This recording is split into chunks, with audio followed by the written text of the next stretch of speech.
नमस्कार मित्रांनो, मी कडुनिंब. मी भारतीय उपखंडातील पाकिस्तान, भारत, नेपाळ, बांगलादेश या देशात आढळणारी एक वृक्ष आहे. माझ्यामुळे प्रदूषण होत नाही.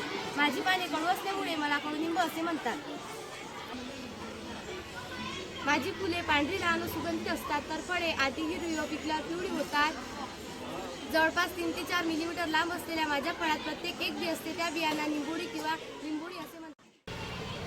मला लिंबाच्या आकाराची छोटी छोटी कडू चवीची फळे लागतात, म्हणून माझे नाव कडुनिंब आहे. माझी फळे, बिया, साल, देठ सर्वच कडू असतात, म्हणून मला कडुनिंब असे म्हणतात.